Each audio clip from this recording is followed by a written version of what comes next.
मोदी सरकार में क्योंकि मंत्री नहीं बन पा रहे हैं चिराग की शर्त ने बीजेपी को मझधार में फंसाया। चाचा भतीजे की लड़ाई में फैसला नहीं ले पा रही बीजेपी। बिहार में बीजेपी मुश्किल में है। ये मुश्किल उसके सामने बने महागठबंधन के चलते आई है। नीतीश कुमार ने एनडीए छोड़ा तो बीजेपी का साथ सत्ता से भी छूट गया। आज बीजेपी के खिलाफ महागठबंधन में 7 पार्टियां हैं तो दूसरी ओर बीजेपी अकेले मैदान में दिखाई दे रही है। नाम लेने को पशुपति पारस की पार्टी एनडीए में शामिल है, लेकिन बीजेपी को भी एहसास है कि पशुपति पारस के साथ 5 सांसद तो जरूर हैं, लेकिन बिहार में इस दल के पास वोट नहीं है। वोट पशुपति के भतीजे चिराग पासवान के साथ दिखाई दे रहा है। पशुपति पारस केंद्र में मंत्री हैं तो चिराग इस समय किसी गठबंधन में शामिल नहीं है। उपचुनाव में उन्होंने बीजेपी के पक्ष में प्रचार जरूर किया, लेकिन बीजेपी से अभी तक उन्होंने दूरी बनाकर रखी हुई है। चिराग ने साफ कर दिया है कि बीजेपी को चुनाव करना है, या तो वो चाचा पशुपति पारस की पार्टी से गठबंधन करें या फिर उनके साथ आए। जहां चाचा होंगे वहां चिराग नहीं जाएंगे। चिराग की शर्तों के चलते ही मामला उलझ गया है। नहीं दावा किया जा रहा था कि चिराग अभी तक केंद्र में मंत्री बन चुके होते। बीजेपी की ओर से चिराग को मंत्री पद दिए जाने का ऑफर दिया गया था, लेकिन चिराग की शर्त के चलते बात नहीं बन पाई और इसी कारण चिराग अभी तक एनडीए में शामिल नहीं हुए हैं।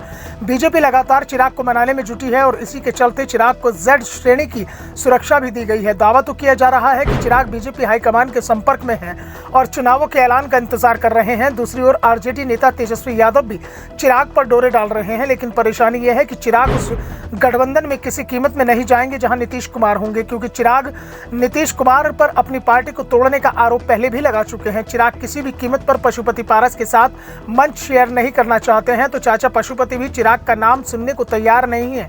पशुपति पारस से जब हाजीपुर में सवाल किया गया कि एनडीए के करीब कौन है, आप या चिराग, मोदी सरकार ने जो सुरक्षा चिराग पासवान को दी थी वो आपको नहीं मिली।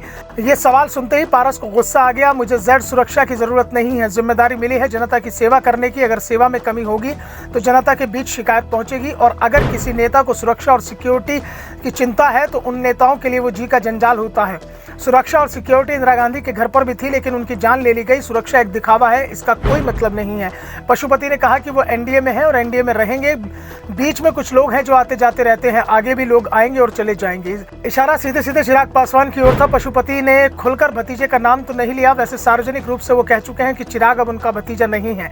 चाचा भतीजे के बीच चल रही इस तल्खी को मिटाने की कोशिश बीजेपी के तमाम दिग्गज नेता कर चुके हैं, लेकिन जिस तरह से चाचा भतीजा अब एक दूसरे का नाम लेने से कतराने लगे हैं, उससे साफ है कि बीजेपी को दोनों में से किसी एक का चुनाव करना होगा और ये चुनाव जल्द करना होगा, क्योंकि अब लोकसभा चुनाव में ज्यादा वक्त नहीं बचा है। करीब 300 दिन में देश में लोकसभा चुनावों का ऐलान हो जाएगा और उससे पहले ही बीजेपी को बिहार में गठबंधन तय करना है। ये तो अब साफ हो चुका है कि नीतीश कुमार इस बार चुनाव बीजेपी के खिलाफ लड़ेंगे। बीजेपी के साथ कौन कौन से दल होंगे ये जल्द ही साफ हो जाएगा। वैसे बीजेपी ने बिहार में कई छोटे दलों से बातचीत की प्रक्रिया शुरू कर दी है और इसके परिणाम भी जल्द ही दिखाई देने शुरू हो जाएंगे। Bureau report, the such India.